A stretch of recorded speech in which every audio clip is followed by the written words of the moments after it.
We're here today with Ian Humphreys, Hello. the producer, and I guess you would say the lead guy in Under the Shroud audio drama. If you guys haven't listened to it, I suggest you check it out. Ian, how the hell you doing today?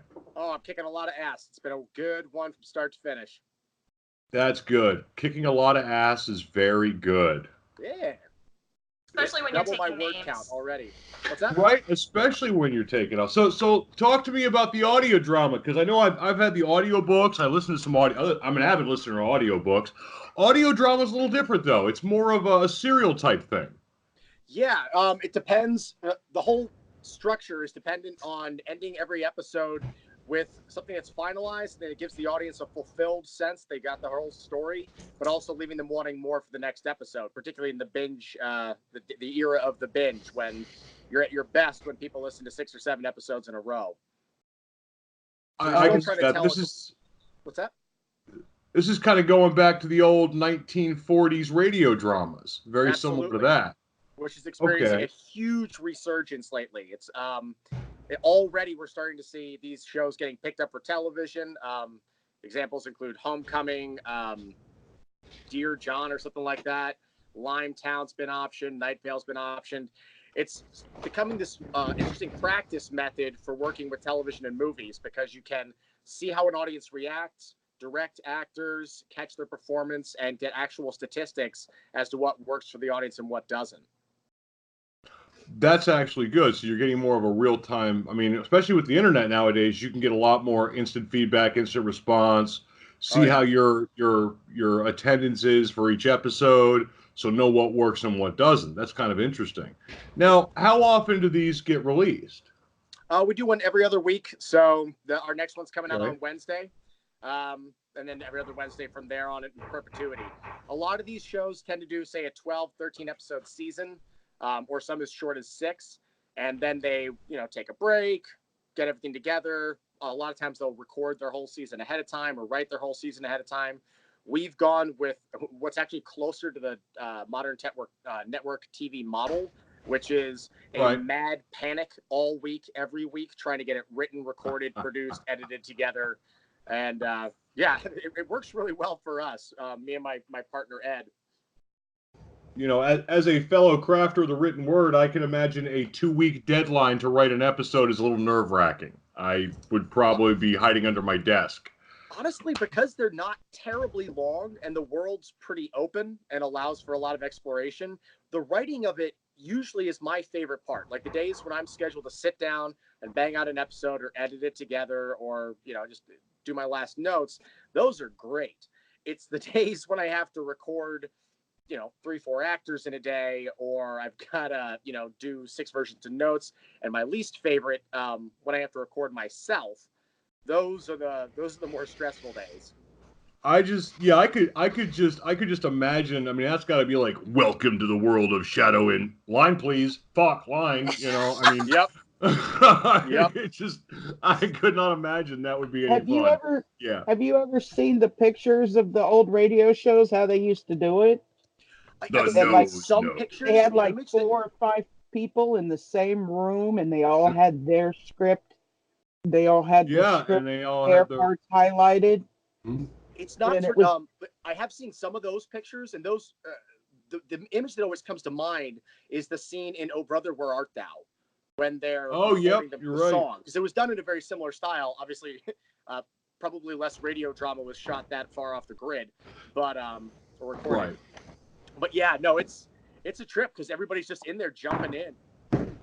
We do not do it. Yeah, I remember the old. Seeing the old pictures of the old Superman teleplays they used to do, where they had all the people in the room, and there's cigarette smoke haze throughout the entire room. Everybody's got like a piece of paper, and they're reading their script, and it was great. It looked awesome. But yeah, I could see that as a resurgence.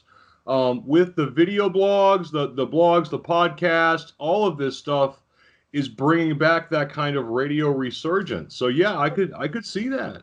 Well, that's kind of cool, actually. There's an actual reason for this. People are on the go more than they have ever been in all of history. And because of that, they don't have time for leisure activities the way they used to. So But they got their phone with them or their listening or tablet with them at reading all of something times. is Yeah. not so much of an option. So everybody started to go to the listening to everything. And whether it's a podcast, whether it's, an audible book, it doesn't really matter. They want to listen to it because that's what they have time for. One of my biggest Right. fans, who I only know by his Discord or Twitter handle, Aperture Flash, but he's a truck driver, and he, first off, is an inspiration to me in a lot of ways because he's, I won't put his shit out in the street, but he's got some identity stuff that he struggles with and does so very admirably. But he often has these crazy stories from driving long distance in trucks, and those have inspired some stories. But yeah, he just listens as he drives, and that's kind of how the show's intended. This is actually a nice window for, if you don't mind, I'm going to break in and talk a little bit about how the show functions. Bring it. Thank you. The story is our narrator is a cab driver, a half demon junkie cab driver in Baltimore City. I say junkie, he's got a dash habit, which is a supernatural variety, sort of speedball, a mix of the magic water of life, coke, and heroin. And I can see that in Baltimore. Yeah, Balmer, man. Oh yeah. Where I was born and bred. I know. I spent a lot of time there. It's what everybody says it is, and it's also much better and much worse. It's a wonderful paradoxical realm, and a great place to write crime fiction because the material's right there. Anyway, one of the things I liked was the idea of putting him inside a car because that, first off, it gives him a mission. If I don't have some sort of episode already planned or a story that's developing, I just put him in the cab. I give him a fare who has a problem. I give him a fare who's very strange. One of my favorite examples was my allegory to Dr. Frankenstein, where I did the doctor and Igor as meth head necrophiliacs. So I put them in the I put them in the car with him, and then they're off to the races trying to find bodies. And that's the problem of the story right there, is dealing with these two lunatics. Also, my favorite place to listen to audio dramas is while I'm driving. And when you're inside the car with him, a lot of what the show's about is this feeling of looking out at the world around you. And, we all look out the window and wonder how other people live. We see somebody ask for change. We see the guy squeegeeing windows. We see a car that's pulled over. We see a graveyard, and we wonder what the deal is with those stories. And a lot of how Corin, the main character, operates is through that window. Okay, well, I'm thinking you said strange fares, but you've got a cab driver who's a half demon, half human junkie dash head. How strange does his fares have to be, man? Because, the guy's already got issues. Have you seen Cab Confessions? What's that? Holy yeah, okay. shit, people are fucking crazy. They are. Well, and part of Corin's deal is that I often refer to him as the humble, hapless half demon. He's not a terribly complex guy. His whole mode of life is that he's trying to just get by, get high, and survive. He keeps his nose down. He's just your everyday Joe, but he's got a bad habit. And the folks that get into his car are usually more extreme, often cartoonish characters. And that's done very consciously for a couple reasons. One, it's interesting to have these odd folks. As long as you give them a strong motivation, they're still oddly relatable. And two, in terms of bringing in voice actors, I found that if I bring in, I can't afford real highly trained actors by and large, so I'll bring in my friends from my coffee shop, and it's a lot easier for them to play a part if I ask them to go really far as opposed to playing subtle. So I give them these strange, outlandish folks to go with, and then Corin reacts to them much the way the audience would. Half demon, got an arcane drug habit, but nonetheless, he's your everyman. He's your everyday guy. So your mission then in these characters that are allowing your protagonist, as it were, to interact with the world is to create these sort of like character caricatures. Mm-hmm. So yeah. What's the mode there? Like, is that a way of allowing listeners to be like, pulled into your protagonist because he's so identifiable, or is this more of like a way to reveal more about him through the crazy book? Of very much both. It depends on which kind of episode we're dealing with. There's a fair amount of political satire in the mix, or just what science fiction and fantasy often do best, just poking fun at the reality that we live in by holding up a mirror. Oh, yeah. One of our primary villains is a Titan nationalist, and he is my analogy for white nationalists and their bizarre modern rise. Oh yeah. Right. And he's my one of my primary villains, and he's a relatively straightforward character. And what that episode was about for me was that I did a little bit of research into how that functions. It was a very odd research. Oh, Ray had a wand, and I was a little frightened for a moment. Actually, a sonic screwdriver, but yeah. Sonic. Yeah, hell yeah. Yeah. I got lots of toys. Yeah. He's just trying to throw you off. Don't let him do it. Keep going. I am, man. I'm doing it. Go ahead. I'm just throwing you off. Go, bring it. With his our toys. Titan nationalist, We call this the gauntlet. Right. With our Titan nationalist, I did a fair amount of research into how the rise of these sorts of things is always horrifying and fascinating to watch on the ground level. But I wanted to look at where the money comes from, because that's oftentimes where you'll really figure out what's driving the machine. Right, the corporate financing behind half these, yeah. Yeah, and what I found were that there was these families. I don't have any of the details off the top of my head, but there were these families that are relatively entrenched in the Republican Party, right out in the front, who have financed these magazines and make money off the advertising that sells in these things. And I'm not just talking about Alex Jones. I'm talking about other folks. And so I wanted to have a nationalist character, and I came up with this journalist. I knew he was going to be a big deal crime lord as well, because I wanted to make it more fun and more action filled down the line. But I started with the way that these things seep into our culture. So again, that's a more subtle variety where I'm looking at the world that we live in, as opposed to, again, the Doctor and Igor, which is just a weird good time. Yeah. And is about. But that's a fun good time. No, it's poking fun at the fabric of reality that is strange in its own sense. Oh, so, yeah. Oh yeah. Yeah, I mean, you don't have to travel too far to find anything odd in this world. Lord knows. I live in Austin, Texas. I can open my door. Yes. Well, I'm thinking, there are days. Trust me, I live in South Carolina. We're a little too close to Florida. There's a lot of fun stuff. Florida man, Oh, yeah, I've come across some stories where I've been like, man, I couldn't have made that up. I mean, literally. And as a funny one, we had a person here in town, and I won't say where, who worked at a store, decided to set up a deal for about a pound of marijuana. Got the deal, did the deal in the store, set it up. They went to the local elementary school to do the exchange. So she decided that she was going to take half of it to give him a half pound and screw him. And he gave her counterfeit money, which he printed off his inkjet printer. I swear to God, at that point then, she called the cops to report him for passing counterfeit money. And was surprised when they arrested everybody. She was shocked that they arrested everybody. See, this is fodder for me. This is something I very much can and probably will use.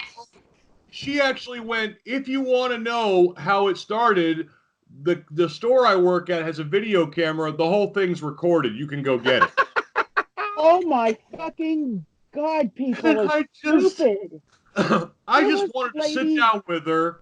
Yeah, I did. I wanted to sit down with her, buy her coffee, and go, okay, just walk me through it, everything, what you thought, because I don't know anybody else that retarded, but I have to hear it from the horse's mouth. I mean, literally, it was, yeah. There was a guy, and I'm not going to say where because that'll tell people where I've been, and I don't really care about that.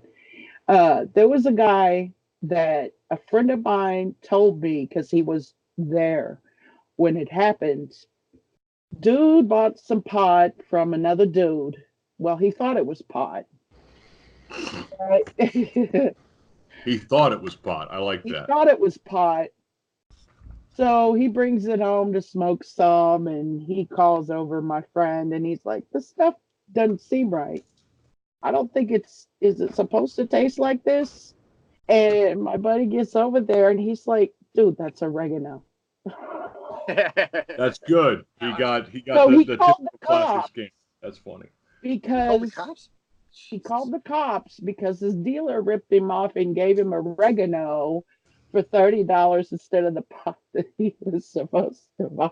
And that's just some people are. I mean, honestly, it's unbelievable how idiotic some people can be. But I mean, getting back to this, how did you start this? How did this whole thing? I mean, you were sitting down one day and said, "You know what, shit, I'm going to do a radio drama." I mean, how does one get started coming up with that?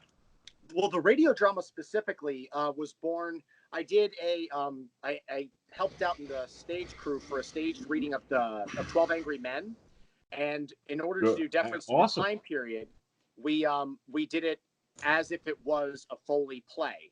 So I was the Foley guy, and I had like a little miniature door set up, and some shoes, and Right. we did the whole thing that way. And I really enjoyed the experience. It also helped that the director was one of my high school drama teachers and is a goddamn genius who resembles Edgar Allan Poe, incidentally. But I just really loved this idea, and it occurred to me that first off, as all of us have probably experienced in one way or another, when you try to get people to read prose, it can oftentimes be an uphill battle. And particularly when I was hanging out mostly in the punk rock scene when I was younger, this is not a crowd of folks that really wants to sit down and read. My friends would get together and practice for half an hour and play a 15-minute set. Everybody had to show up, pay for their tickets or pay the guy at the door, and then tell them how good they were. I slaved for 3 months over a single page short story. Nobody reads it. But I realized that if I did this audio drama thing and got some people involved, my friends were actually going to pay a little bit of attention. Now, that was a decade ago. But after that, I started looking back at some of the older things I used to listen to when I was a kid, namely Garrison Keillor, who, while his material is about as far the opposite of mine as you can possibly get, is still one of my biggest inspirations for his wit and his morality tales. So I started looking at that, and I've come up with, I want to say, 4 different audio dramas over the last decade that I tried out and excuse me, couldn't quite get to fit. And then this idea of the cab driver came along. Where I got the idea from the world really was, frankly, a misspent youth. I was hugely interested in hallucinogens when I was younger, and partook, and was living in Baltimore City at the time, usually in disenfranchised and impoverished neighborhoods. It was not uncommon at all to hear gunshots, and I am very fortunate that I never experienced any violence of my own to any significant extent. Well, yeah, you're living in Baltimore. Now, you were Baltimore punk rock. That means we're talking, if Baltimore, we're talking Mary Prankster, people like that.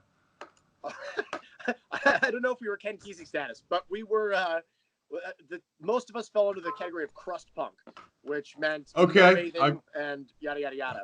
I was more, a quick story. I was allowed into the punk rock community when I was in high school, despite, generally looking like a hippie, because there was a fight that got started, and I'd heard the old Irish saying, "Is this a private fight, or is everybody invited?" And I just jumped into the fight, not really knowing what was happening, and they said that I was cool, and then they let me drink with them. So I was never really in with the crust punks. I just ran with them. That's okay. It was That's good. It was a lot of fun. Glad to be out of it now.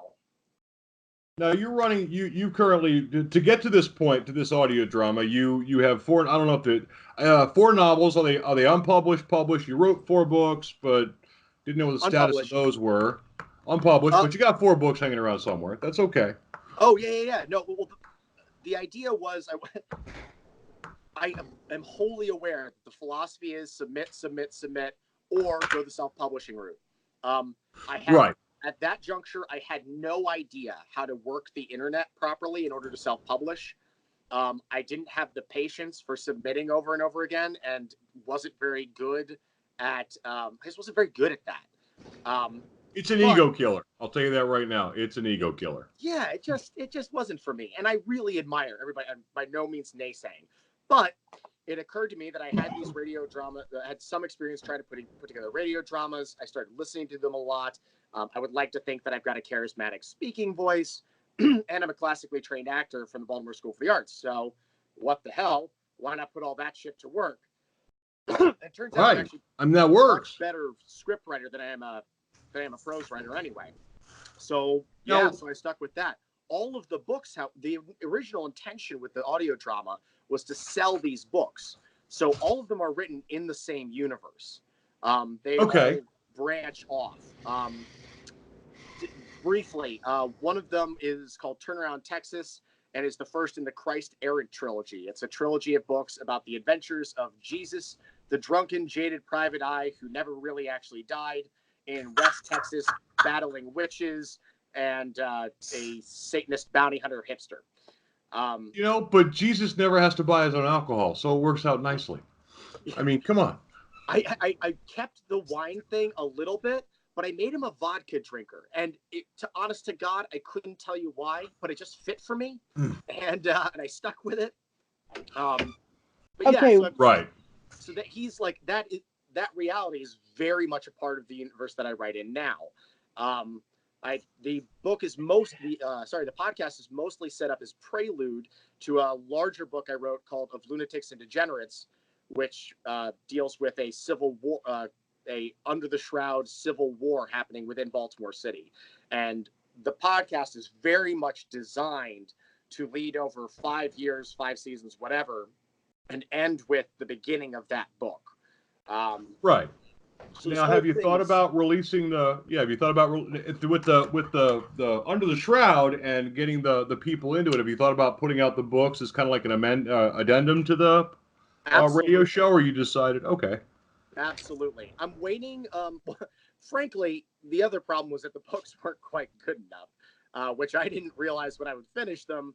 But then I would move on to the next thing and just go, okay, well, good. That's there. That's looking great. Let's, move on and try to get the next project going.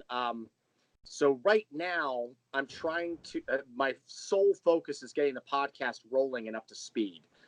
Right. Our listens are growing, our downloads per week or per episode are growing all the time, but it's not at the point yet where I could, grab a large number of people and say, hey, order this book. So I'm waiting until we get to that point, and then I'm going to go back and start reworking the books and getting them ready for publish. Okay. Now, it's... Pause, go ahead. Just a second. I'm still stuck on Satanist hipster. Oh, yeah. What the fuck? Yeah. Well, I like the idea that... so the way Jesus is framed is as this very jaded... When the idea came up to use Jesus as a character, I knew that I wanted to play with the idea that God created man in his own image, and thus his only son would be like him, and this sort of like take on hubris, where I was going to have Jesus act very similar to myself in darker days. That's sort of a meta experiment. And yeah. I get you. And then I liked the idea that, if my generation had a prophet, he would probably be distant from his father. He probably would be pretty smart. He'd probably be really jaded, probably be fairly miserable and convinced that the world's up to no good and there's nothing good that's going to come of it. Okay. Yep. I could see that. So I started there. And then I realized that this was coming off as a very sort of hipster-esque anarchist. Messiah. And not anarchist in any sort of intentional way, just sort of latently pissed at everyone.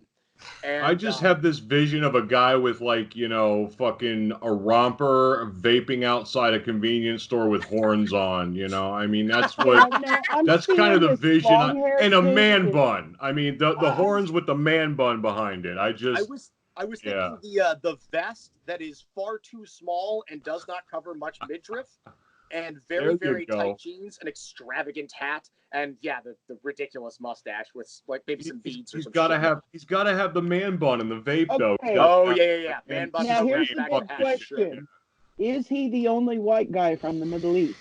or is he brown? Oh, I love You it. go. He's the only white guy from the Middle East. That's He nice. is.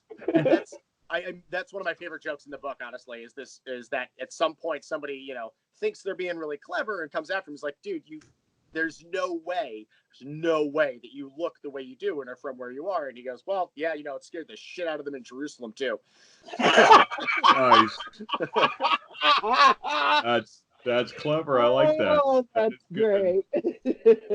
No, that's good. I like that. So this is now the podcast is nonprofit, so you do have a Patreon link, and you are actively accepting donations for that, which is great. So our listeners, if they hear it, definitely check out Under the Shroud, and if you have not, donate. So that is just to put it up there so we don't forget. It's undertheshroud.com. Also, even more so than joining us on Patreon, giving us 5 stars on iTunes or Podchaser is enormously beneficial.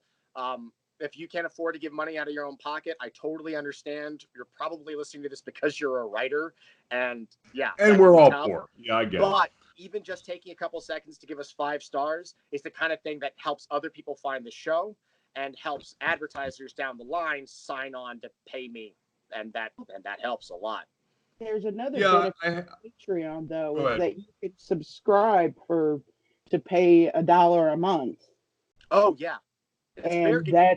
that sometimes by itself can add up. It really does. Which is always it does, which is nice. And even at $1 a month, what that can do is it tells other people that if other people look at the Patreon page and they look at the numbers and they see, I think we got 26 subscribers right now, maybe 25.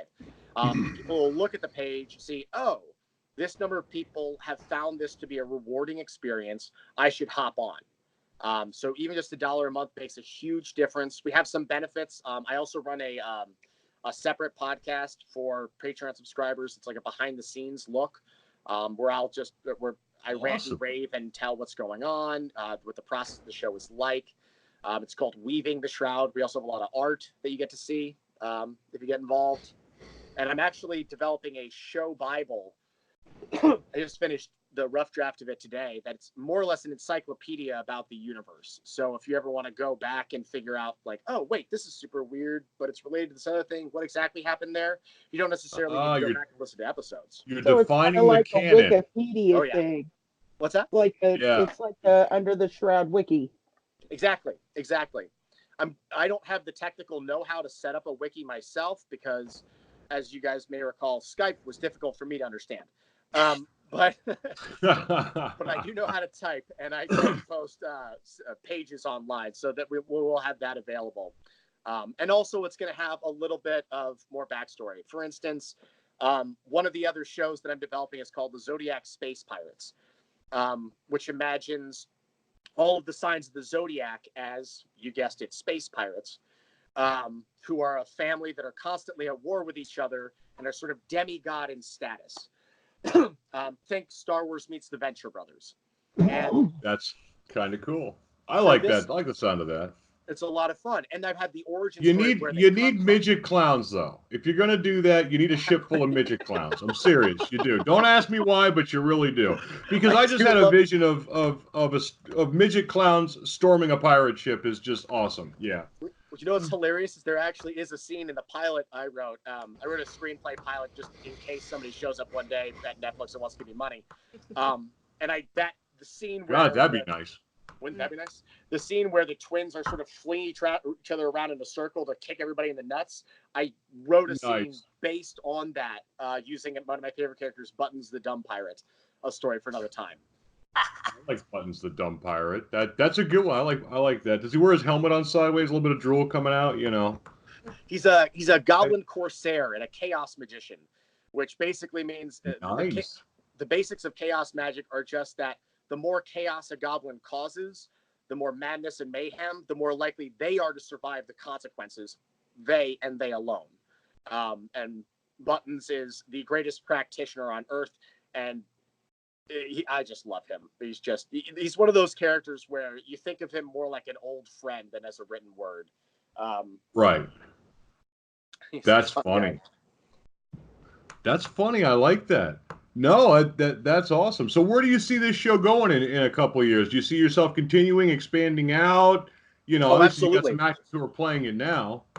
Well, the initial plan was to just create the show and focus on writing the books in the meantime. Then the show got rolling. There was a lot of very positive feedback.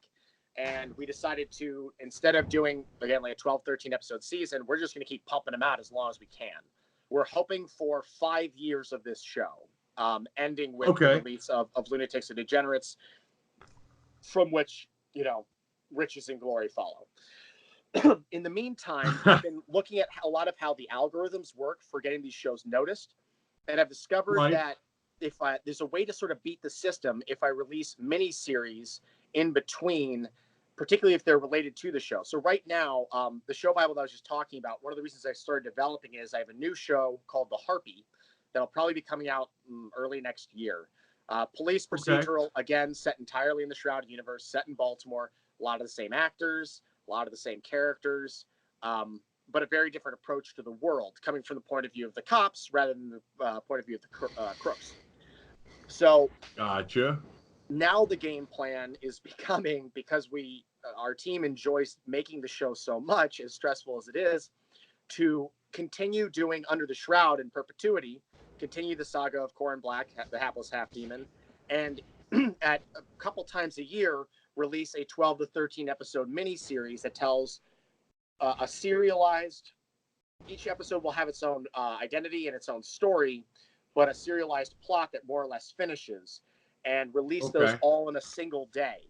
That way, we can if we promote it correctly, we can catch enough downloads quickly enough that it gets put on all these new and noteworthy lists, so that it self-promotes. Once it's self-promoting, it drives traffic back into Under the Shroud, and the whole process continues from there.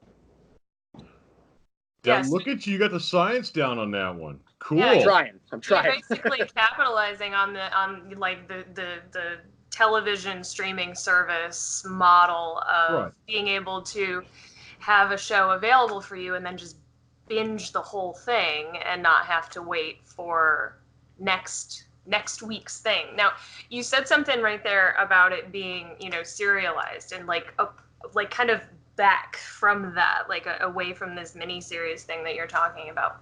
Something that you said earlier, I don't remember what it was, sorry, made me think of like the model that used to be what the X-Files used, back in the day, where you have the the mythology arc, but then like interspersed with that you have, what they called like the Monster of the Week episodes, where you would have mythology and then Monster of the Week, yeah. and then right, like those are my favorite. I love Monster of the Week. Yeah. Yeah. What are we doing this week? Being probed by aliens. Everybody grab your KY. It's the Sun Monster this week. So I guess my question is that your model? If it isn't, is that something that, like you would look at in terms of being able to expand your content, or, what is your model, I guess, to begin with? So the X-Files was a huge inspiration to the structure of the show in that way. The way that the show's turned out is a little more akin to Justified. I don't know if you guys are familiar, where similar to that, in the first season in particular, the main character always has a criminal he's got to bust or hunt down, a mystery to solve, whatever. But again, that's Timothy Oliphant. That's who's in that. Yeah. Yeah. Oh, it's such. I really recommend it to good everybody. Show. Good show. So there's always this. There's what they call an A story, which is him solving the problem of the day, the monster of the week. Monster of the week being a particularly apt metaphor for Under the Shroud. But there's also, again, this ongoing plot line having to do with a tax run, and that gets, I won't say anything more to ruin it for people who are new to the show, but there's a robbery that goes down and some protection, and he gets, people start to notice Corin's ability to find out information and start taking advantage of that. So there's very much an A story per episode and then an ongoing B story. That said, in later seasons, we are probably going to be pulling back more and more from the Monster of the Week. That will happen with some frequency, but we're going to get more into The mythology. Ongoing storyline. Yeah. Got yeah. it. Yeah. So kind of actually the same model, very similar. Now, Very similar. Would you or have you ever done something that is just very Monster of the Week centric, where you just kind of leave your main arc aside? You know, because I know that this is sometimes something that happens with these sort of episodic things, whether you're talking about television or not. Yeah. You know, I mean, it sounds derogatory, but you know, I mean, in a way of just creating, you know, it's not gratuitous or superfluous. It's creating content that, you know, sort of extends your ability to tell a story, but, you know, also in getting away from your main arc, you're able to explore different aspects of the character that you wouldn't ordinarily see because you're always following that arc. Is that something that you guys ever do? It's I mean, there are definitely episodes in this first season that barely scratch the surface of the B story, the ongoing story, Yeah. but not so much. It's something that I want to play with more. So, like I said, next series we're going to release is going to be the Harpy, a police procedural, a more or less complete storyline. What I was hoping the third show would be is going to be some variety of sitcom. I don't know exactly what the framework is going to be. I have a couple inklings. I'm thinking Demon rom-coms, cool. I was thinking I was going to go with sort of an odd couple Okay, I'm muted. breakup. Not breakup. Nice. Odd couple motif. I was thinking the basic idea is a business manager for a rock and roll musician. Again, all under the Shroud. And the business manager is the fussy, fidgety, needs everything to be right guy. And a lot of the joke there will be defining the rules of the Shroud by his frustration and confusion with the rules of the Shroud, and how the other guy, the Good approach. rock or rap musician, I'm not exactly sure yet, just him having as much fun as he can and just sort of doing whatever the fuck he wants, and how the Shroud seems to just work to serve him and work to frustrate the other guy. For that show, I very, very much would want to ignore only the slightest bit of ongoing storyline between the two of them and their development of their relationship. I really want to demonstrate that this world can exist in isolated, complete episodes. Partially because in the research I've done and my own experience, the beauty of the sitcom tends to be that the people in the show don't change. That's how, and that a lot of people don't change. They have the same fight every week or a very similar fight every week, but at the end, they all sort of have their method of coming back to who they are and to their relationships and their families and whatever. So to back up a little bit, a lot of the reason to do this show is to demonstrate my capability as a potential TV writer. And I wanted to show with the Shroud that I can do something a little bit more HBO-ish, something that's very crass, and the structure fluctuates depending on what the episode needs. With the police procedural, it's divided up into the 5-act structure. So there's commercial breaks, there's tension at like the purposeful moments that what's it called? Leave a cliffhanger within the episode. And then again with the sitcom, I really want to show that I can just do like these people. They have, again, a very similar conflict every episode, but in a slightly different way. It's funny every time, and then they come back together in the same way. And I thought that would be a nice place for what you're talking about, the more pure, streamlined, episodic arc. Right. Also, still including all the weird, wacky creatures they can come up with. Those are always fun. Rob is sitting. No, I think Rob's a cardboard cutout this week. I think he just cut himself out and put him there and then left. I haven't heard a word from you, Rob. What's going on, man? No, I was actually wondering about the structure and how it relates to cliffhangers. When we earlier in the discussion, Ian was talking about how the episodes and how in conjunction with the way old radio shows used to be done. And I wondered if it was something that you went for deliberately, if it came up accidentally, but that was a classic hallmark to series in the 30s on the radio was cliffhangers, and you would some of these episodes were no more than 5.5, 6 minutes long, and people would hang on their every word. But that was an event. People sat in their living room and listened to a radio, which JR mentioned earlier, that's not what they're doing this for. This is mobility, and they get to do this again. The resurgence Ray talked about maps back to that mobility, but it allows for not just radio-esque drama, but even in a traditional way. And I wondered about, do you craft these with cliffhanger in mind, or is it situational, and if it happens, yay, if it doesn't, who cares? With Under the Shroud specifically, that's a great question. With Under the Shroud specifically, cliffhangers weren't really in the mix. I didn't. The initial plan was not to do anything remotely like that.